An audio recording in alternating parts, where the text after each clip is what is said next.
Hello दोस्तों, क्या हाल है। तो चलिए जानते हैं आज के इस वीडियो में बिहार झारखंड सहित देश और दुनिया के 25 महत्वपूर्ण और काम की खबरों को सिर्फ 10 मिनट में। तो आप लोग इस वीडियो को कहां से देख रहे हैं कमेंट में हमें जरूर बताएं। और हाँ, ऐसे ही डेली महत्वपूर्ण अपडेट के लिए हमारे चैनल से आज ही जुड़े। तो चलिए देखते हैं पहली खबर को। तो पहली खबर पीएम किसान सम्मान निधि की 20वीं किस्त को लेकर है। तो आपको बता दें कि सरकार ने पीएम किसान योजना की 20वीं किस्त 18 जुलाई से जारी करना शुरू कर दी है और किसानों को उनके खाते में 2000 की राशि भेजी जा रही है। अगर आपको भी राशि अभी तक नहीं मिली है तो सरकार ने साफ कह दिया है कि पीएम किसान का पैसा तभी आएगा जब आप सभी किसान CSC सेंटर या मोबाइल से eKYC पूरा कर लेंगे। अगर आधार कार्ड, बैंक अकाउंट और नाम की स्पेलिंग सही तरीके से मैच नहीं हो रही है तो किस्त रोकी जा सकती है। इसके साथ ही सरकार ने एक महत्वपूर्ण सूचना भी जारी किया है, जिसमें सरकार ने कहा कि कई फर्जी वेबसाइट और मोबाइल नंबर लोगों को फंसाने की कोशिश कर रहे हैं। सरकार ने स्पष्ट कहा कि केवल पीएम किसान सम्मान की इस आधिकारिक वेबसाइट पर से ही जानकारी ले, किसी भी संदिग्ध लिंक या मैसेज पर क्लिक न करें और OTP या बैंक डिटेल्स शेयर न करें।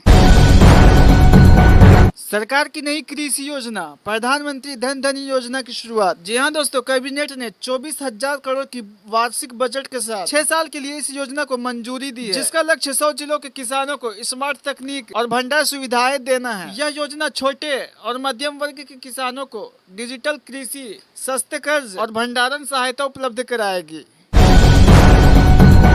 बिहार में पुलिस अफसर के बयान से किसान नाराज। जी हाँ, बिहार के एक वरिष्ठ पुलिस अधिकारी ने बयान दिया कि जब खेती नहीं होती तब अपराध बढ़ते हैं। इस पर किसानों और किसान संगठनों ने नाराजगी जताई है और उन्होंने कहा कि हमें अपराधी न समझा जाए। इस बयान को किसानों के आत्मसम्मान के खिलाफ बताया जा रहा है। सरकार ने खरीफ फसलों का MSP यानी न्यूनतम समर्थन मूल्य बढ़ाया। जी हाँ, आपको बता दें कि MSP यानी मिनिमम सपोर्ट प्राइस में बढ़ोतरी से धान, दाल, बाजरा जैसी खरीफ फसलों के दाम अब किसानों को बेहतर मिलेंगे। इसके साथ ही सरकार ने कम ब्याज पर कृषि ऋण देने की भी स्कीम लागू की है।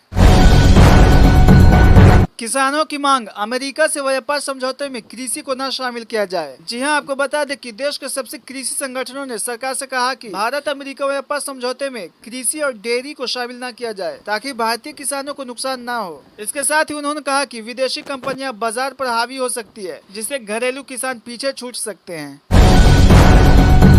उत्तर प्रदेश में 25 लाख किसानों को KCC कार्ड। जी हां, आपको बता दें कि यूपी सरकार ने 2025 से 26 तक 25 लाख किसानों को KCC यानी किसान क्रेडिट कार्ड देगी। KCC से किसान सस्ते ब्याज पर खेती के लिए कर्ज ले सकते हैं, जिससे बिचौलियों से मुक्ति मिलेगी।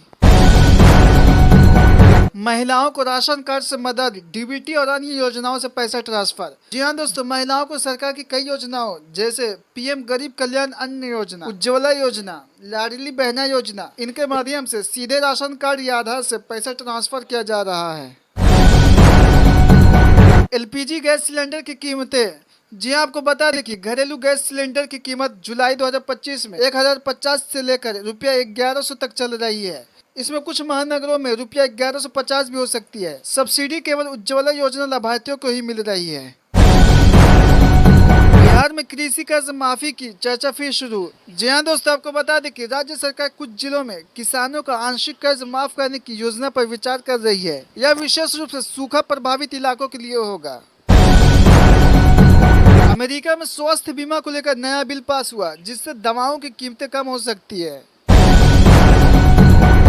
रूस यूक्रेन युद्ध फिर से तेज, नाटो की सक्रियता बढ़ी। जी हाँ, रूस और यूक्रेन के बीच जंग अब फिर से हिंसक हो गई है। हाल ही में यूक्रेनी शहरों पर रूस ने कई मिसाइल हमले किए। वहीं नाटो ने पोलैंड, लातविया और लिथुआनिया में अपनी फौजी गतिविधियां बढ़ा दी है। इससे यूरोप में तनाव फिर बढ़ गया है। चीन में बाढ़ से भारी तबाही, खेती और सप्लाई चेन पर असर। जी हाँ, आपको बता दें कि चीन के कई प्रांतों जैसे सिचुआन और हुनान में भारी बारिश से बाढ़ आई है। हजारों लोग विस्थापित हुए और धान, सब्जियां और चाय के खेतों को नुकसान पहुंचा। इसका असर वैश्विक कृषि आपूर्ति और कीमतों पर भी पड़ सकता है। ब्राजील में फसलों का उत्पादन 10% तक घटने का अनुमान। जी हाँ, आपको बता दें कि ब्राजील जो विश्व का सबसे बड़ा सोया, कॉफी और गन्ना उत्पादक देश है, वहाँ असमय बारिश और सूखे की वजह से 10% तक पैदावार में कमी आने की आशंका जताई जा रही है। इससे वैश्विक बाजार में इन उत्पादों के दाम बढ़ सकते हैं। WHO की डेंगू पर चेतावनी, भारत समेत कई देश हाई अलर्ट पर। जी हां, विश्व स्वास्थ्य संगठन WHO ने कहा कि 2025 में डेंगू के मामले पिछले सभी रिकॉर्ड तोड़ सकते हैं। इसमें भारत, फिलीपींस, ब्राजील और वियतनाम को हाई रिस्क जोन बताया गया है। वहीं WHO ने साफ सफाई, मच्छर नियंत्रण और चिकित्सा सुविधाएं बढ़ाने की सिफारिश की है।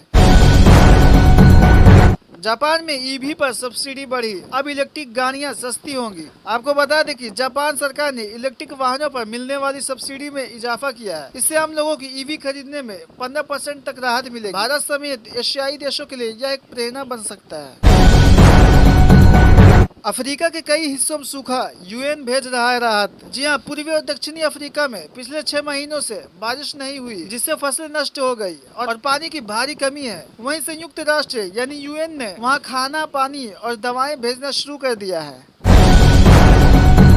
यूरोप का बड़ा कदम, 2030 तक 40% कम करेगी कार्बन उत्सर्जन। आपको बता दें कि जलवायु परिवर्तन से लड़ने के लिए यूरोपीय संघ ने घोषणा की है कि वे 2030 तक अपने देशों में 40% तक कार्बन गैस उत्सर्जन घटाएंगे। इससे सौर ऊर्जा, इलेक्ट्रिक गाड़ियां और हरित तकनीक को बढ़ावा मिलेगी।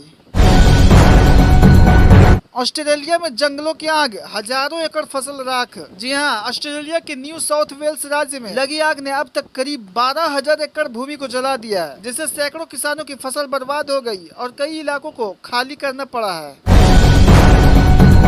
यूएई और सऊदी अरब ने तेल उत्पादन घटाया, कीमतें बढ़ सकती है। जी हां, ओपीईसी देशों खासकर सऊदी अरब और यूएई ने फैसला किया है कि वे अगस्त 2025 से तेल उत्पादन में कटौती करेंगे, जिसके बाद इसका सीधा असर अंतर्राष्ट्रीय बाजार पर पड़ेगा। पेट्रोल और डीजल के दाम फिर से बढ़ सकते हैं।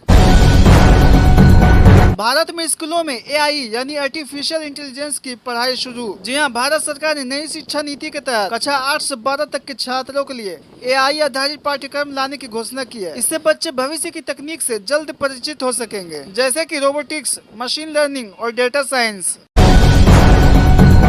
इसरो का अगला मंगल मिशन अक्टूबर 2025 में। जी हां, भारतीय अंतरिक्ष अनुसंधान संगठन यानी इसरो ने कहा कि उनका अगला मंगल मिशन मार्स ऑर्बिटर मिशन 2 यानी अक्टूबर 2025 में लॉन्च किया जाएगा। यह मिशन मंगल ग्रह पर वातावरण, पानी और जीवन संकेत खोजने में मदद करेगा। दिल्ली में वायु प्रदूषण फिर बढ़ा, ऑड इवन योजना पर विचार। जी हां, दिल्ली की हवा एक बार फिर खराब श्रेणी में चली गई, जिसके बाद सरकार इस बार भी ऑड इवन स्कीम लागू करने पर विचार कर रही है, जिसमें एक दिन पर सिर्फ ऑड नंबर वाली गाड़ियां, दूसरे दिन इवन नंबर वाली चल सकेंगी।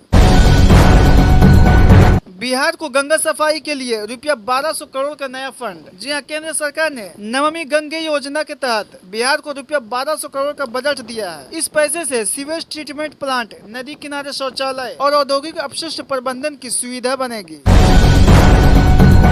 झारखंड में बिजली व्यवस्था सुधारने के लिए जापानी कंपनी से समझौता। आपको बता दें कि झारखंड सरकार ने जापान की हाईटेक एनर्जी नामक कंपनी के साथ समझौता किया है, जिससे राज्य में बिजली की आपूर्ति, ट्रांसफार्मर सिस्टम और स्मार्ट ग्रिड बेहतर बनाया जाएगा। वहीं ग्रामीण इलाकों को भी 24 घंटे 7 दिनों तक बिजली देने का लक्ष्य है।